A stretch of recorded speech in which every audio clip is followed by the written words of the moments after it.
away from Montreal, Canada. Ladies and gentlemen, this gentleman's going to talk about how your brand is you. Mr. Preston Martelly. Come on, let's give him a hand.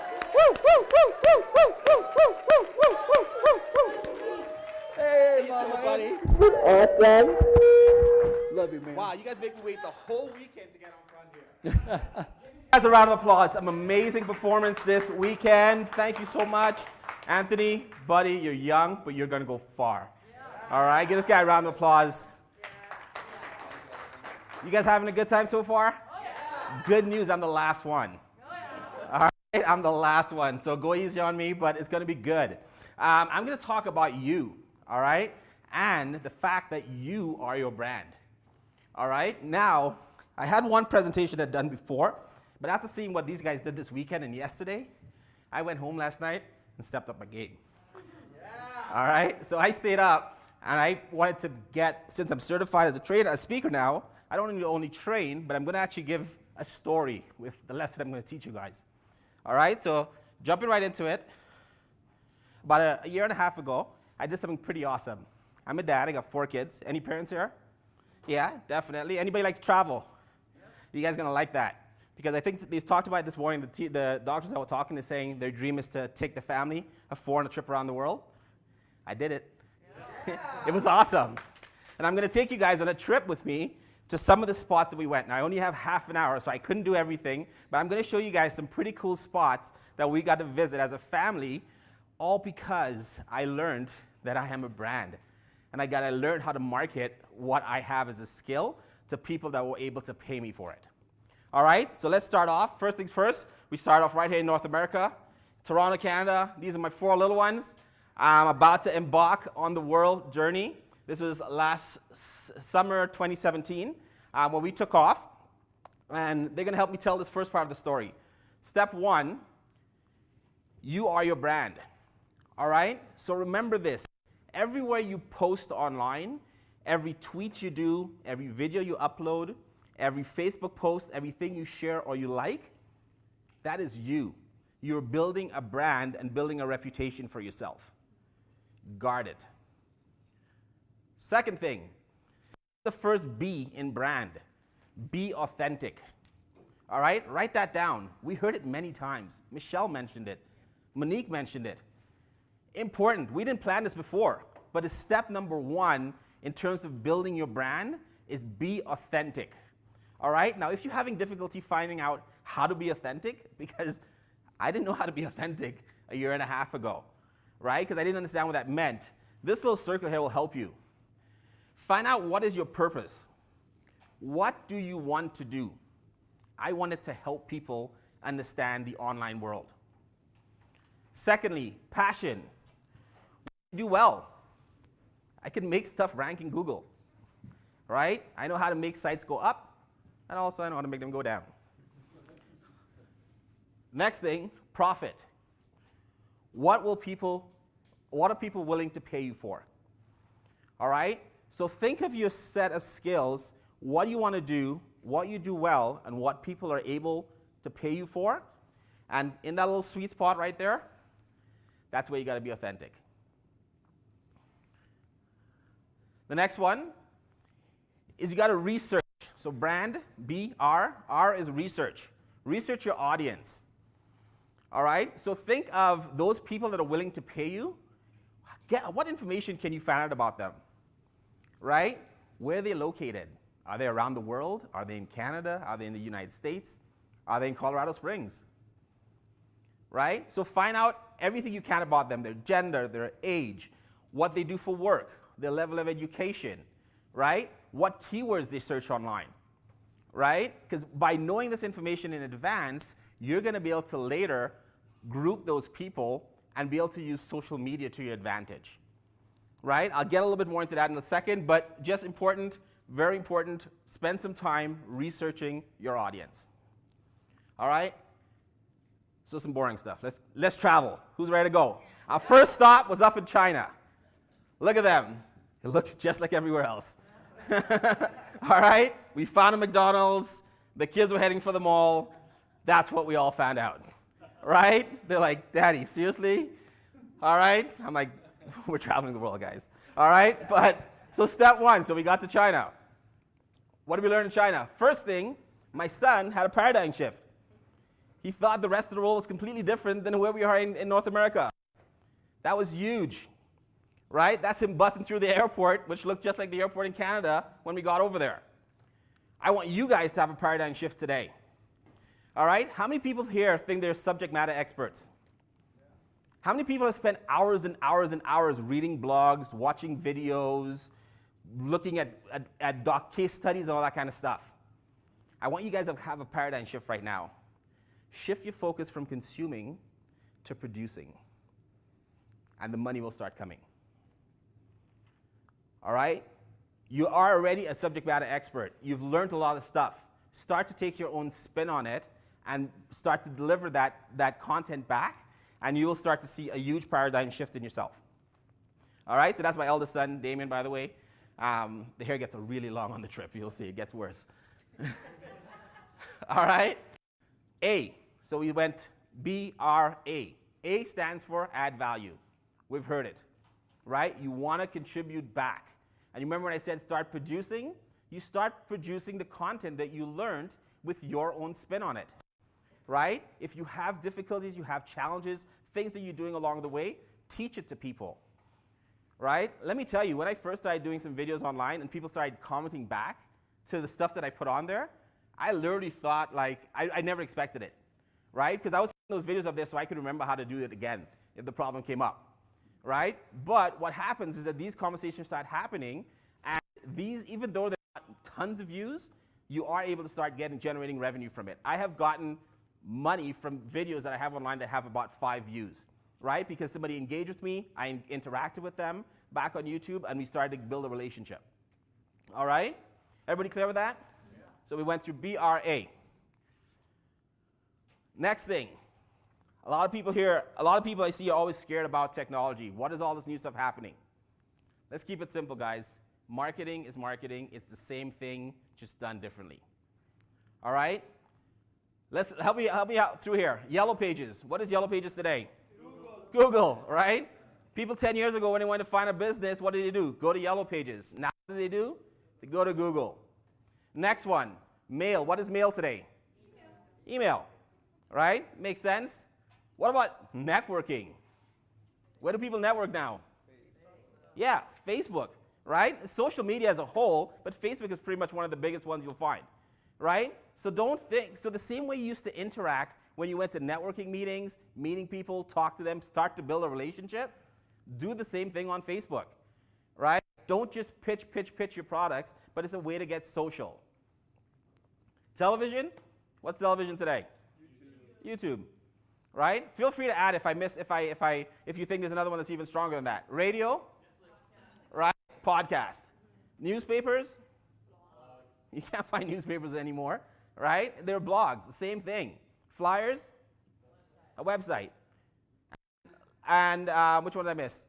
I think I got them all. All right, does that make sense? Yeah. Take a screenshot of that, because sometimes, you get lost and you're like, oh my gosh, what do I do? Well, that's how technology has migrated. Same thing, just a new platform. All right? Who's ready to travel again? Yeah. Next stop, we're going to Bali. Boom! All right? Gymnastics. That's my daughter. She's a little gymnast. So she's loving it. I'm going to make sure she stays on the stand. All right? And that was Bali. So Bali was lots of fun. We got to learn a lot of stuff, and we got to meet lots of people. But there's also some stuff here for branding. All right? If you have a brand, you remember I talked to you about having something that people are going to be willing to pay for? You have to craft it as an offer, right? Because some of us still struggle for that. We know that we have something that people are going to want to pay for, but we haven't taken the time to put it as an offer. All right? So think right now. Take a second. Think about what you have that people are going to be willing to pay for. Right? How can you have it as an offer for people? And another important part of having an offer is having a payment processor. Oh my gosh. Oh my gosh. How many people that I meet with 6 months into the game? How much have you made? Nothing. Fantastic. How are you getting the money? A PayPal account maybe? A Stripe account? Come on, it's free. Get a PayPal account, get a Stripe account, get a Square dashboard. It's free, get one. Everybody should have one. That's how you collect money today. Not many people walk out with cash. All right, so have backups. Next one, have a landing page or have a website, right? So when you're having a presentation like this and you want to direct people to somewhere, right, you should have somewhere that you can give the offer, right? It could be a website, it could be an Amazon page, it could be a Shopify store, but you need to have somewhere that you're going to take people back, right, for them to be able to claim your offer. Some important things that I've found that people miss in terms of branding is a URL that you're going to be sending them to. Use a branded URL or personalized URL. Right? If you're going to use a free blog software like WordPress.com, don't just leave it, free book at WordPress.com. Spend the $10 a year, get it branded. All right? The second thing you want to do is get a site that loads fast. Right? 4 seconds or less. Right? A lot of times we find that with a lot of people. Oh, talking about Bali, look at that. Anybody recognize those two faces there? We got to meet the Unstoppable family. That's Rhonda and Brian Swan. The ironic thing about it is that I watched them on YouTube about 5 years ago, and I go, wow, would that be cool to travel the world? But that would never happen. Haha. All right? Luckily, I get to bump into them a few years later and said, thank you for planting a seed in my mind. All right? Another thing is your website should be easy to navigate, and you should definitely have analytics installed. All right? Some kind of tracking mechanism. The reason why those technologies that I showed you guys before went away and the online world has taken over is analytics. Right? If you did a TV ad before and you put the TV ad in front of people, the only stats you had were those reports that says 60 million people are going to watch it. Right? Well, we don't know if 60 million people were actually in front of their TV watching it. Right? So we put an ad out and we pay whatever price it takes to have that many people watch it, but you never actually know. With analytics on a website, you can actually see how many people saw your offer, how many people went to your website, and how many people clicked on an offer. Right? Makes your marketing dollars a lot more feasible. And the other important thing about that is that now you can do something called retargeting. Right? So even if somebody goes to your offer, but they don't take the action that you want, you can repurpose them in the upcoming future. All right, jumping on to the next one. Lead magnet. Who knows what a lead magnet is? Yes? Awesome. Lead magnet, a really shocking stat that most people don't even realize, but 97% of people that go to a website will bounce and never take any action on it. Right? Bounce means they go to the home page and leave. Right? That's a lot, especially if you're doing any kind of effort in terms of paid advertising or anything like that. So how do you combat that? Is by using a lead magnet, right? And one of the easiest things to do for a lead magnet is have some way for you to capture their email. All right? Now, let's not overcomplicate what a lead magnet is. It's just something of high perceived value for your target customer, right? So if you're trying to sell something like free teeth whitening, right? Let's say you say a dentist. I'm going to take something completely different. What do you think would be a good offer that somebody looking for teeth whitening would want to have? A discount. Exactly, a discount, right? That's a fantastic one. So give an offer. All right, so don't overcomplicate these. I actually have a whole list of types of lead magnets that you can offer to give you guys some ideas. So feel free to ask me about that after or on one of the coaching calls.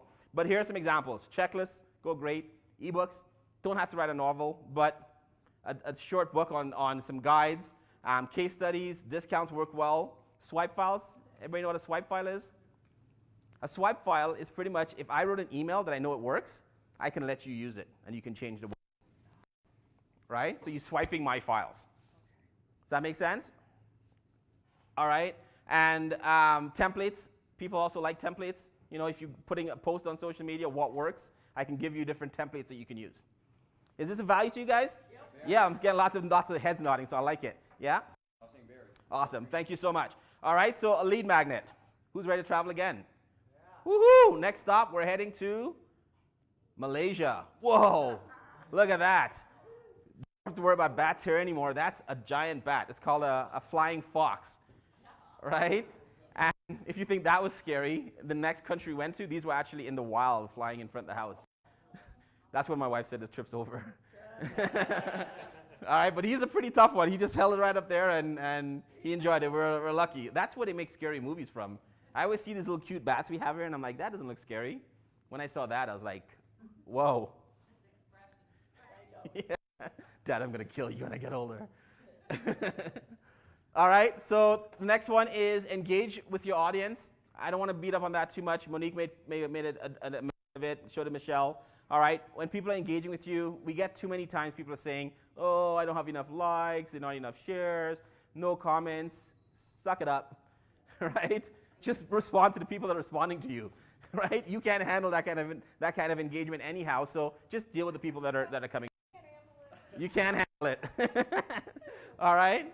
Now, that picture's a little dark, but in the back, anybody know what that little cat-looking thing on my shoulder is?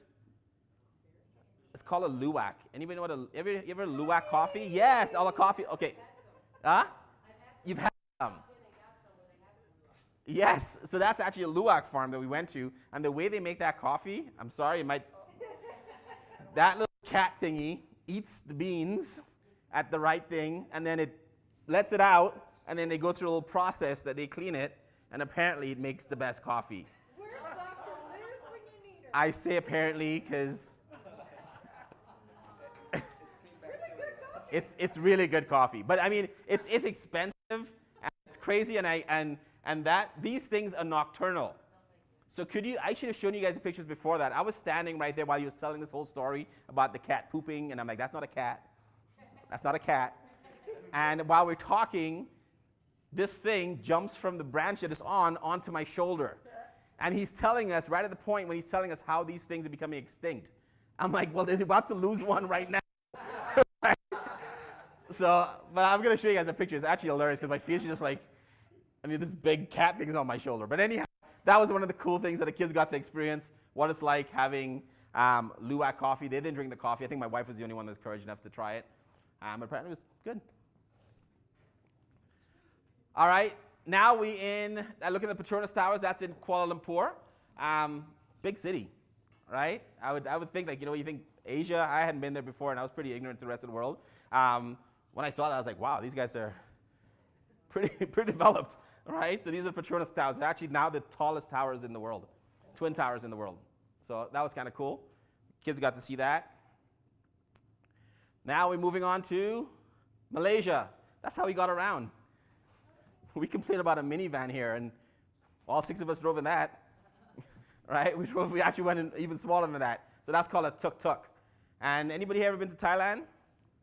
Let me tell you guys, traffic. How's the traffic over there? There's no rule. There's no rule. You got to get from here to across to like 10 minutes away from here, and there's so much traffic. Who had a hand over here for Thailand? Over here? Yeah. Oh, yeah. You literally cross the road like this.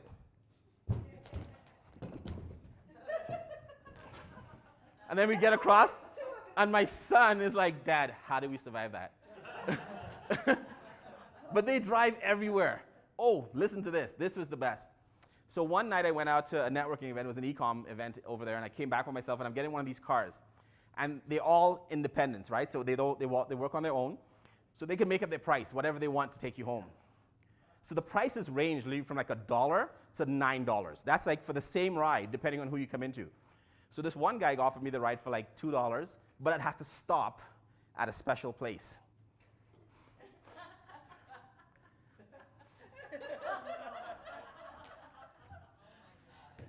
I didn't stop. It was weird. They got me all dressed up in a suit and all tucked up. I'm like, I don't need a suit. But I guess they have this deal where the companies, they actually pay the little tuk-tuk drivers to take you there, the tourists, and they'll get you all dressed up in a suit, and then I'll coincidentally buy a suit while I'm taking a ride home. But it cost me like 45 minutes later to get home because I was trying to get a deal. All right, so now we've got to the N in brand, which is networking. So your network. When you are your brand, you want to get out and network.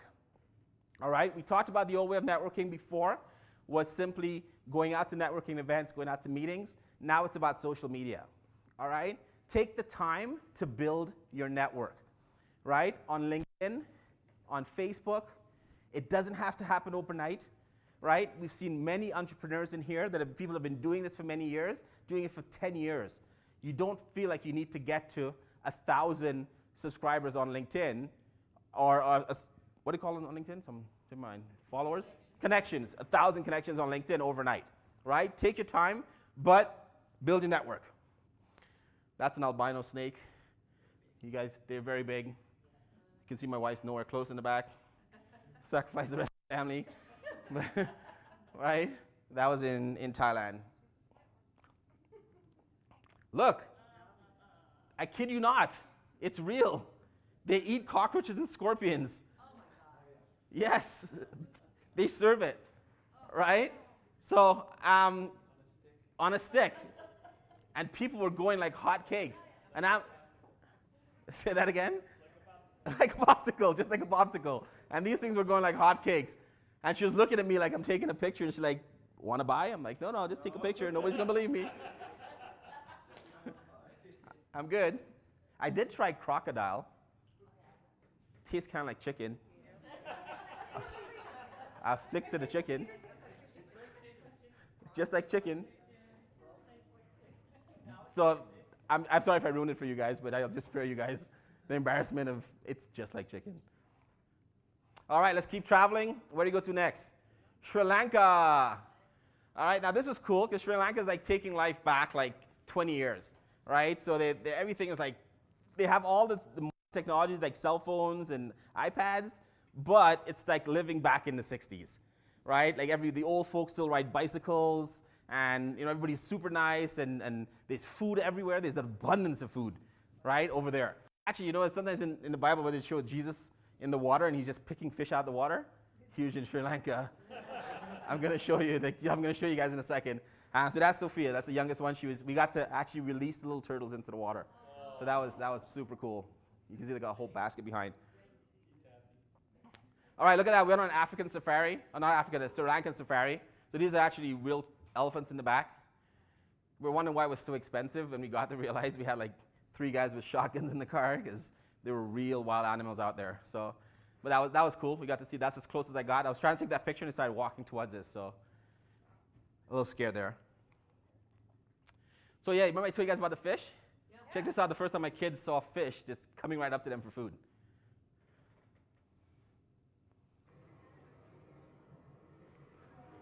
It's a little blurry.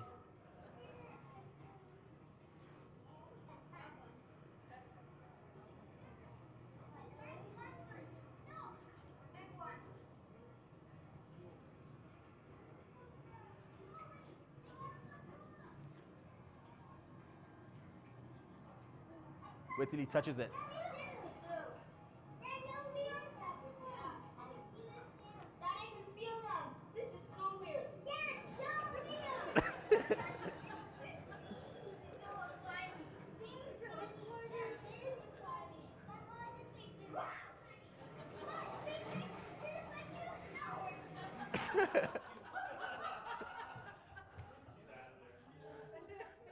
The first one says it, and it just repeats after each one. I don't know if you guys got that. My son would say it, and then my daughter would say it right after, and they're like, yeah, me too.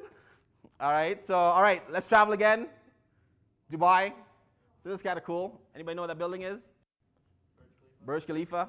Pretty awesome, impressive. If you've ever been to Dubai, I got to tell you, you got to go. They do everything biggest. Guinness Book of Record? I think they just planted there because everything you see has a Guinness Book of World Record on it. Tallest building, widest building, biggest mall, biggest screen TV, biggest aquarium in the mall. They look for everything that didn't have biggest, and they did in this one little town. So it's pretty cool. And that's us at night. All right, so did I miss something? Okay, right. So now we talk about assets. So here are some of the things you need in terms of your brand assets that you should have right off the bat. Number one, I said, is a domain. All right, if you do not have your full name, I recommend doing it, looking to see if it's available before somebody else grabs it. Right? So just claim your domain name. Domains cost about $10 a year. I think it's definitely worth it if you plan on building a brand for yourself. The second one is have a business email. You might not always use your business email, but it looks a lot more professional when you're meeting people for the first time to give an email with your brand domain attached to it rather than a Gmail. All right? People are less sensitive to it now, but it still is a matter of professionalism. I do recommend getting a branded email address. Business cards, another very good, important thing to have. I gave it a little tip because sometimes I do find myself not giving as many business cards as I used to. I recommend a little thing you can do is just go to your memo pad. Everybody have a mobile phone here, and just write a quick little message up to yourself and save it as a memo, right? And with all your contact information in there. So your Facebook links, your LinkedIn, your website, your lead magnet, and have that as something that you can access easily to email while you're doing networking in person. All right? It'll help save you if you don't have time to get an actual business card. Next one is headshots. Very important, professional looking headshots if you're as a speaker or you're going to be on stage. A video reel. Koji is doing a lot of work this weekend for us to get these up and running, so make sure you have a good video reel, a logo, and some fonts. Right? The reason why I say get fonts is because you want to start to establish your brand, right? And consistency, and you want people to start to recognize you by your brand. And if you don't spend some time before to decide on what fonts you're going to use, depending on your personality, you could find yourself all over the place and making yourself look very, very scattered. All right? So I do recommend choosing a font that you like, preferably something that's not too squiggly or fancy, something simple, and using that as your signature font. A good website, please write this one down, is fonts.google.com. There are about 2,000 free fonts that are available most places that you can use, and you can just take one that you like, just remember what it is, and then use it as much as possible. Okay? The next brand asset you should have is colors, and I put that one on its own slide simply because I think you should spend some time really understand the psychology behind colors before you choose the colors that you choose for your brand, right? I have seen it before, and I can't put my finger on it why a brand and the logo just doesn't connect for me. It's just simply because the messaging that you're trying to deliver doesn't match up with the actual brand color. Now, if you just search color emotion guide, it comes up first on Google. That's not even my picture. But it's very important. As you can see along the outsides, you can see the brand that shows their colors kind of follow these emotions that we use right here. Okay, so take a look at your brand color if you're planning on rebranding. Make sure you take a few minutes to put that into consideration as well. Continuing, last stop on this journey here. Cyprus, there she is. That's where they used to actually have entertainment before. That was before TV, before YouTube and before TV. That's how they used to entertain. So that was in a big Colosseum. By the way, if you ever want to go see the ruins in the Colosseums, save your money on Rome or Italy, go over here. We were in that place by ourselves the entire morning, right? When we went to Rome, it was like 2-hour wait and you're not even allowed to touch. Here we're jumping up and down, running around, the kids are having a blast. It was awesome, right? And that's in Cyprus. The last letter in the word brand is define your why. Why are you doing it? Why are you doing this? Right? I think it's pretty clear what my why is. Time for you to decide what your why is. Okay? Write it down. Put it in your wallet. Why are you doing this? Look back at it, because you're going to forget. Right? And when those rough times come, or those good times happen, you need to go back to that why and remember your purpose for what you're doing, spending time posting on Facebook, engaging, studying, reading, losing money, making money, right? You need that why, and that why needs to be bigger than you. My whys are smaller than me, but they're still pretty bigger than me, right? So let's recap. I don't know if you guys followed along, but I was following a simple acronym that I had in my head to remember this whole presentation. Brand. You are your brand. B. What does B stand for? Be authentic. R. Research your audience. A. N. Network. D. Define your why. Thank you very much. Remember, guys, do what you love. The rest will come.